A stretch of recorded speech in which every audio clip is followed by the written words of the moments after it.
not exactly hidden. All right, step, then let go. Turn and grab on again. Brinchar instructs with a slight smile on his face. The fact that there was not only an invitation to a ball, but that this was quickly forming a pattern necessitates at least fairly regular lessons on dancing. Darling, let us lead. Marachar chides him even as she leads Koga around.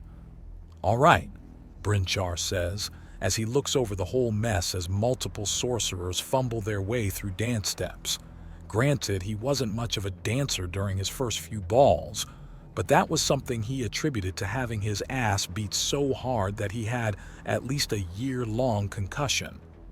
All right, girls. They can walk through a few steps without tripping. Speed it up.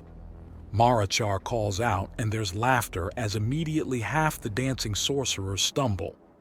It takes several hours until the girls are satisfied that they won't start a war or some kind of international incident if they take to the dance floor. Time enough for the day to progress fairly far and a rather interesting conversation to begin with Koga speaking to Morg Arkun and Vernon.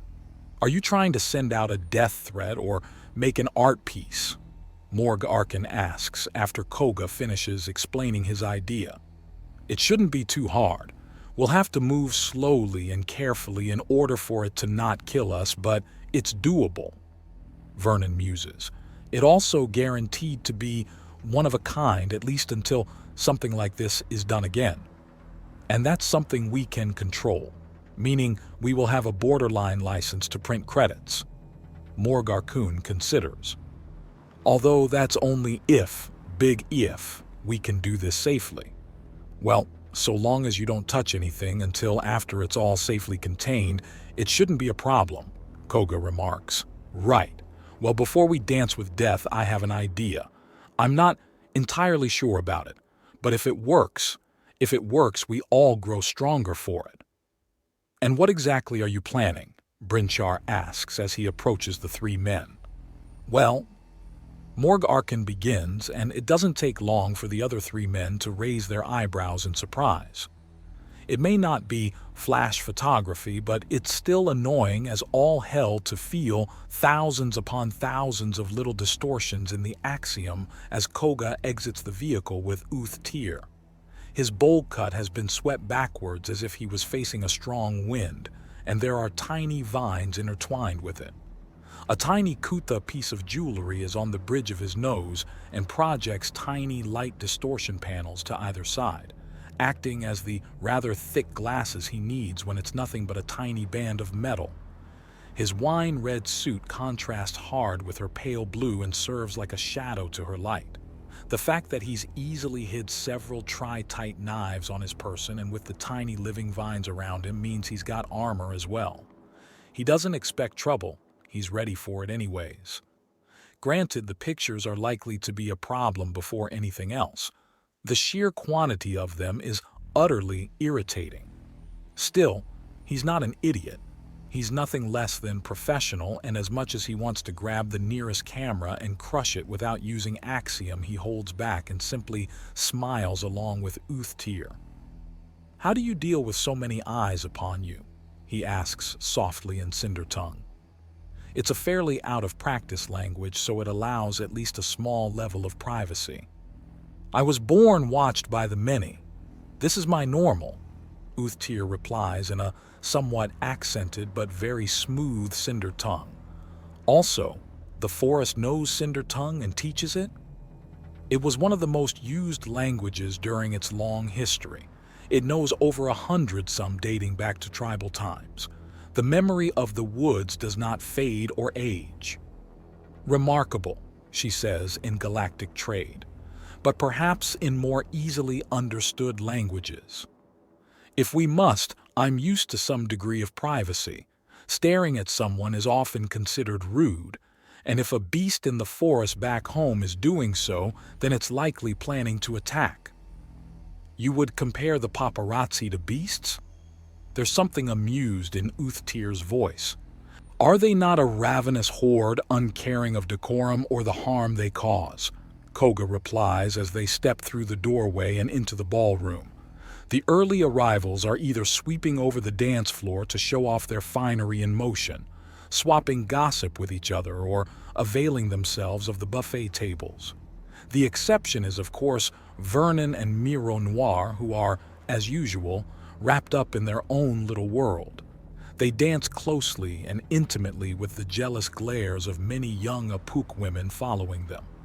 Looks like their little quest for babysitters was such a success they could simply forget their cares for the night. At least he has that big saccharine sappy distraction to avert some eyes.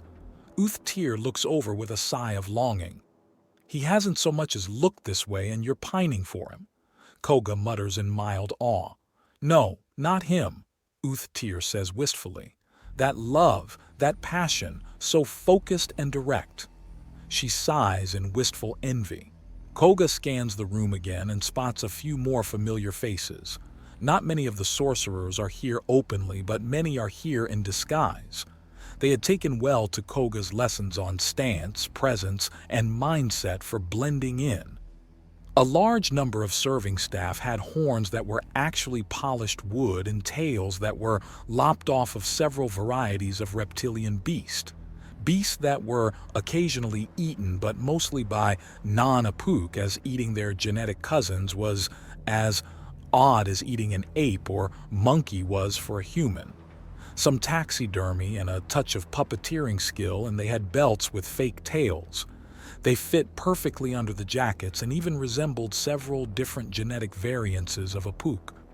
After that, they only needed a slight accent in their galactic trade, and they were completely indistinguishable from the locals. Tonight was their big test, but if they hadn't been caught in the day and a half of preparations for this event, it wasn't going to happen now that the people watching would be distracted by the open sorcerers. You seem very smug and assured all of a sudden. Uthtir notes, and Koga's smile turns a little more genuine. I'll tell you after, provided it doesn't get figured out and cause a huge scene first. He answers. What have you done? Nothing immoral. No one is hurt. Nothing is sabotaged or vandalized or stolen. He answers. So, something sneaky is going on? Oh dear. Uthtir comments and he chuckles. She frowns at him and there's a fire in her eyes. If you spoil this, there will be consequences, sorcerer or not. He gestures for her to lean in. Among the serving staff are numerous volunteer men. They're also here for the protection of the event. This means a lot to Little Cal's Tarn, so it means a lot to us as well. Most of us are here. Why? She asks, looking right at him, but her eye follows a nearby member of the serving staff. She's right to it's one of the men, but she dismisses him as an Apuk before Koga can confirm her suspicion. If something goes wrong, they're nearby and ready. If nothing goes wrong, then you save some money hosting this event. Either way, you win. You're very hard to argue with when you're doing things that outright benefit me, even when I should argue against such liberties being taken. She notes, and Koga nearly cackles at just how open she just left herself. So, you're saying you don't want me taking liberties with you? He asks, and she looks him right in the eyes before her own half close. Daiki of the Koga, are you flirting with me? She asks, and he grins. Perhaps. This is supposed to be fun, isn't it? Well, let's have some fun. He offers and holds out his hand for her to take. Are you inviting me to dance? Perhaps. Care to dance? He asks her, and she offers a smile as she takes his hand. Although I do wonder just what went through your hornless head to think that such a donation to the coming auction was a good idea, she asks as they head out to the dance floor. I was thinking that something one of a kind, never before seen, and the stuff straight out of the old tales would sell very highly. Koga answers as they quickly get to time with the music, and in the traditional style, at least for this part of Serbo, they begin sweeping across the floor in just such a way as to send Uthtir's gown flowing and flaring. I had to invite representatives from the Cultural Preservation Initiative, and the Empress has caught wind as well. She sent the bursars of several major universities and the most prestigious private academies on Serbo to participate. Uthtir explains before a part of the dance has Koga swing her around in such a way to show off that the skirt of her dress easily has 10 layers, if not more, to it. There's kutha and axiom fuckery in the outfits to keep them from exploding as a mass of silk and lace while still allowing the wearer to move. It was something that he had encountered early after first leaving the Dauntless, and it had struck Koga as an incredibly petty use for literal space magic. But then he thought about it more and accepted it. Axiom was in everything. Every blade of grass, breath of air and stone. In every living thing and every part of every living thing. Why wouldn't they use it for everything? The dance continues for a time, and before too long, Uthtir leads him to a small stage where the band is playing, and she takes a place at the microphone to announce the ball as officially open and welcome in all the guests. The ball shall continue for 2 hours before concluding with an auction. All proceeds go to the rebuilding of Nodok and the medical expenses of the people there. She thanks them all for coming and their generosity before asking that everyone avails themselves of the buffet table and whatever comforts they desire. Though she does ask that the male serving staff spend the night with their bottoms unpinched if they would be so kind. That last note sends a swell of laughter through the room, and Uthtir descends from the stage to rejoin Koga. Very nice.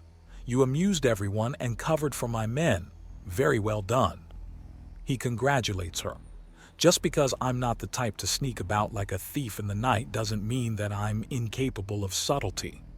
The intrigues of court and those surrounding it can easily be as dangerous as dodging around armed and paranoid guards to appear in a lady's innermost sanctum, she explains.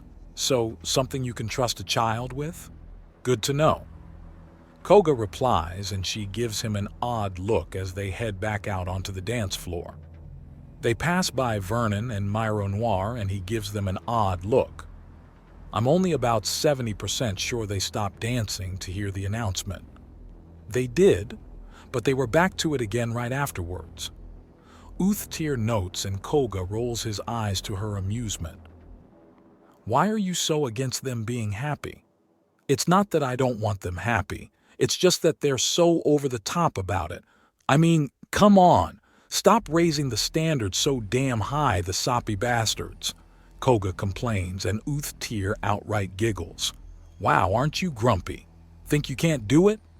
I can do it, I just don't want to. And no, I'm not gonna suddenly lavish anyone with that kind of attention in public. So don't you try anything. He says, and she scoffs. Do I look like the type to do so? Considering humanity's first interaction with the Apuk was with Myro Noir and Vernon falling for each other? Do you really want me to answer that? Koga asks, and she actually giggles a little. Oh my, that must have been something. Oh yes, a species with a class of warrior so infamously dangerous in battle that fighting them less than 5-on-1 is legally suicide in large swaths of the galaxy. Then she turns around and formally marries the man and proceeds to act like the very idea of the honeymoon ending is just an odd thing some people do, Koga says as he takes the lead in the next part. Oh, like your introduction was any better. A huge army of enormously strong men that just had to be a publicity stunt. Then we get news that the Matchless has found a husband among them, one who can kill with just a word. One so deadly that the bodies of those he kills are a biohazard, and then we find out that there's more romance in those two than in most cities. I think we can agree when I say that our species had a very interesting introduction to each other, Koga remarks. Oh yes, nothing is going according to anyone's plan. Well, perhaps Admiral Cistern or the Empress.